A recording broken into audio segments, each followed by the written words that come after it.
Hello student, let us start session 3 of class 12.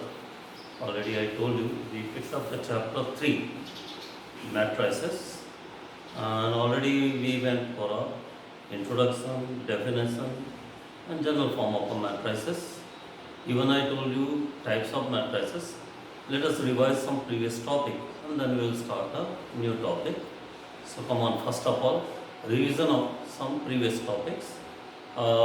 Types of matrices was our last topic in session 2. So again we will revise that topic and then we will go for some new topics. Come on, types of matrices. There are 7 types. Last time I told you 6 types of a matrix. Last one I kept it intentionally because it is rarely used. But today I am telling you there are 7 types of a matrices. First of all, first type is column matrix. Name itself tells you that meaning. It will have a one column and any number of rows. So that is called as a column matrix. It's a revision. So just I am telling you the name as well as the property of that particular matrix. So first one is column matrix. Only one column and any number of rows. Second one is row matrix. Only one row, any number of column. Any number of column is any natural number. You can have a 1, 2, 3, any number of a column here. So that is called row matrix. Then third one, last time I told you, square matrix. Square matrix, just like your geometry, it will have same rows and same columns. Number of rows and number of columns are going to be equal in square matrix. Then diagonal matrix is actually modified form of a square matrix. If in a square matrix, entries are done only in the diagonal, for example, 5, 3, 0, 0, then you see it's a square matrix. The reason order is 2 cross 2, rows and columns are equal, and entries are done only diagonal wise. Other members are 0, then it is called as a diagonal matrix. Entries in diagonals only, or elements will be only in diagonal wise. Then comes scalar matrix. Scalar matrix is modified form of a diagonal matrix only. Diagonal matrix, entries is diagonal wise but identical entries. Means elements in diagonal will be same, then it will become as a scalar matrix. You see, again it's a square matrix, entries diagonal wise and entries are identical, then it is called as a scalar matrix. Go for the name. Name will tell you the meaning of that matrix. For example, again column matrix, one column, row matrix, one row, then square matrix, rows and columns are equal, diagonal matrix, entries are only in the diagonal, then scalar matrix. Scalar matrix means entries in the diagonal and any entries, any number if it is entered diagonal wise, same number, then it is called as a scalar matrix. Then comes identity matrix. It is very important. Symbol for identity matrix is capital I. And here it's an example of a diagonal matrix. Entries in a diagonal will be 1, 1 and other two members will be 0. This is example of an identity matrix. In identity matrix, it's a square matrix. It is also an example of a diagonal matrix. Entries are only in a diagonals plus entries will be 1, 1. It is also an example of scalar matrix. You can see that scalar matrix means diagonal wise and identical entries. Here identical entries is 1. If I say identity matrix, many times it is written like this. I2. I2 means order of matrix is 2 and it will have an entries 1, 1 diagonal wise. If I write I3, so order of that matrix will be 3 cross 3. Entries will be diagonal wise. For example, like this 1, 0, 0, 0, 1, 0, 0, 0, 1. If you want, you can write like this. This is I3. That is example of identity matrix. Up to here we did in our session 2. New thing is, one more type is null matrix or a zero matrix. Again, name tells the meaning of that particular matrix. Null matrix or zero matrix means any matrix in which all the entries are zero. For example, all the entries or all the elements of matrix are zero, then it is called as a zero matrix. You can ask me, so what is the use of then that zero matrix? You will come to know when we will solve the question. Symbol is like a O or a zero. Many times in many books they write order just here. O2 means zero matrix of order 2. And how it is written? Like this. 0, 0, 0, 0. So this is example of a null matrix or a zero matrix. So 6 types already I told you earlier, session 2, it's a revision. The new one is null matrix or a zero matrix. So now types of matrix is over. One more thing I told you in the session 1, since that topic is very important, many times question comes on that.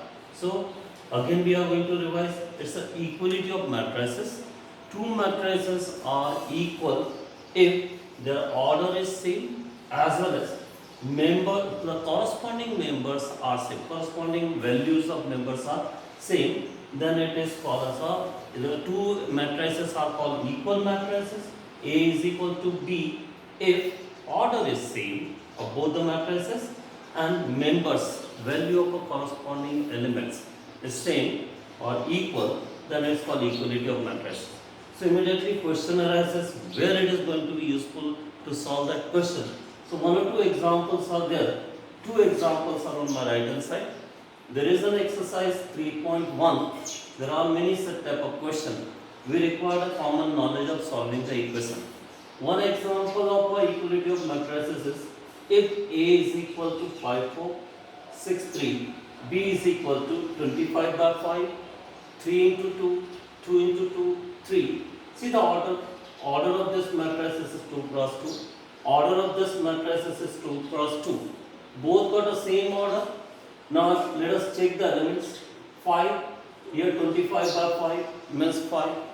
Here 6, 3 into 2, 6. Then here 4, 2 into 2, 4, 3, 3. So these two matrices are equal matrices. So it's very simple here in example 1. But in example 2, we expect a question of objective type or 1 marks question. If A is given 3, 1, 5, 2 and B is given x plus y 1, x minus y 2, and if it is given that A is equal to B, what does it mean? Matrices A is equal to matrices B, order wise also, and the known values are equal. For example, 1 and 2 are equal. It means that according to the definition, their corresponding values will be equal. Therefore, x plus y is equal to 3 corresponding elements. X minus y is equal to 5. Now it's like a linear equation with the two variables.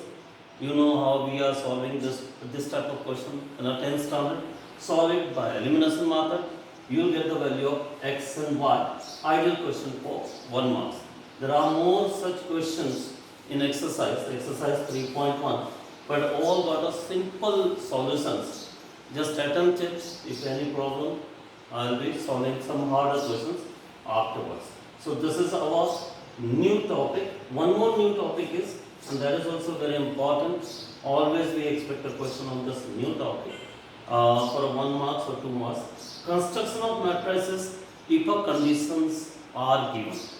If you are asked to construct matrices and conditions are given, then how to construct that matrices? See, what are the conditions given?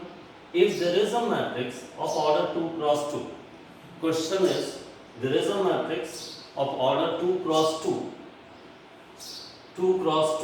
and they are asking you to construct a matrices of this condition. A is equal to Aij. I told you, Aij is actually the elements of a 2 cross 2, and condition is given. Aij will have a quality I by j, means each and every elements will have a property I by j, and then we are asked to construct that matrix. So how we are going to do? First of all, how I usually suggest, if there is a matrix of 2 cross 2. So you write like this. A is equal to A11, A12, A21, A22. Since it's a 2 cross 2. So immediately you will come to know the property of the elements. Elements property is written in the form of Aij is equal to I upon j. So here A11 means 1 upon 1. Why 1 upon 1? Here i's role is played by 1 and j's role is played by 1. So 1 upon 1 you get answer 1. Then A12. A12 means I upon j means 1 upon 2. Similarly A21, 2 upon 1 is equal to 2. A22, then 2 upon 2 is equal to 1. So final answer will be, since we are asked to construct that matrices, so final answer will be according to the given condition, A is equal to 1, 1 by 2, 2, 1, and order is 2 cross 2. There are some more questions in our exercise. Gradually we are going to solve it. So this is construction of the matrices. One or two more example of construction of matrices. So second example of construction of matrices are, question can be construct matrices of order 2 cross 2, and the property of that matrices or element will be, first of all, matrices will be represented in the form of A is equal to Aij 2 cross 2. Order is already given 2 cross 2, and property of element will be Aij is equal to I minus j whole square, and then you are asked to construct that matrices. So usually I say that if question is for 1 marks or more than 1 marks, you go for a general form. A is equal to A11, A12, A21, A22. So you will come to know the quality of that particular or property of that particular element. Suppose if it is of 3 cross 3, then you will get a 3 rows and 3 columns, and you can construct very easily. Now, don't waste that much time. It's the first time I am telling you, so we will go for individual construction, but you can do it directly also. For example, A11. So, property is I minus j means 1 minus 1 and square. So, 1 minus 1, 0 square means 0. Then 1 minus 2 whole square means 1. 2 minus 1. According to the place value, you put the values in that properties and see that what is that other properties of that particular elements, and then solve it. You will get a resultant matrices required. Resultant matrices is A is equal to 0, 1, 1, 0. Now just now I told you types of matrices. You can see that this is like a identity, just like a identity matrices. Only place of the elements are here or there. If 1, 0 or 0, 1, then it is an ideal example of an identity matrix. So in this way, you can construct many matrices. Here properties can be changed. In the book we got 2, 3 such type of question. If suppose I multiply 1 by 3 here, then you get a new types of matrices. Solve it, then divide each and every element with 3. You get another type of matrices. So this is our third topic of matrices. How to construct matrices. Ideal question for 1 to 2 marks. Now, already I told you about the operation of matrices, but in that also we had a topic addition of matrices, subtraction of matrices. Purposefully I left the third one, scalar multiplication of matrices. Now we'll see again addition of matrices. Already we did it twice or thrice. I told you about this. Now addition of matrices, suppose 2 matrices are given. So as I told you in the second session, before going for addition, check their order. If their orders are same, orders should be equal. Then only you go for addition of matrices. So first thing you will check is orders should be equal of both the matrices. If you find that okay, order is same, then add the corresponding elements. Now this type of addition follows a commutative property also. You heard about the commutative property in the 11th class. There is no matter if you are adding A plus B matrix or B plus A, because elements will give you same result. A plus B is equal to B plus A. So the addition of matrices follows commutative property also. A plus B is equal to B plus A. It means that you add the element either A11 and B11 or B11 and A11, you are going to get the same answer. Subtraction of matrices, this also I told you in the second session. Subtraction of matrices means again you check the order. This is very necessary. When I introduced this chapter, I told you, whenever you are going to solve the question, most important role will be played by this order. So again, check the order of matrices. If you find that the order of matrices is equal, then go for a subtraction. Another heading for this particular topic is according to your textbook, difference of matrices. If you are asked to find the difference of matrices, what do you do? If orders are same, then find the difference of a corresponding elements. Corresponding elements means if the place values are same, then you subtract this. A minus B, but they are not going to follow commutative property. Addition of matrices follows a commutative property. But if I say A minus B is equal to B minus A, then I am wrong. They don't follow commutative property because the place of that corresponding elements are going to be changed. So this was already told to you, addition of matrices, subtraction of matrices. New one is scalar multiplication of matrices. This also is very important topic. What do you mean? Scalar means, already I told you during the property, scalar means any number. When you are asked to multiply any scalar quantity with a matrix, what does it mean? You will have to multiply each and every element with that scalar quantity. For example, A is any given matrix, and if I am asked to find 3A, so what does it mean? This is one very important property during the solution of question. Many times you will get many times you will come across this type of a situation. If anybody is asking you to find 3A, so what you will do? Multiply each and every element with 3, then you will get the answer. For example, 3A means A is given 5, 3 and 2, 1. Now somebody is asking me to find 3A. So what I did? I multiplied 3 with each and every element. This is also one very important concept of a matrices. One more example is, suppose B is any general form of a matrix, and anybody is asking me to find minus 5B. So what I am going to do? Minus 5 B11 means position of that elements, minus 5 B12, minus 5 B21, minus 5 B22. Order, there will be no change in the final order. So this is scalar multiplication of matrices. One more operation of matrices is left, that is multiplication of one matrix with another matrix. That is the core of this chapter. Once we know about that, then 50% of matrices is going to be over. So in a fourth session, we will be seeing the multiplication of one matrix by other. So that will be in the fourth session. Thank you.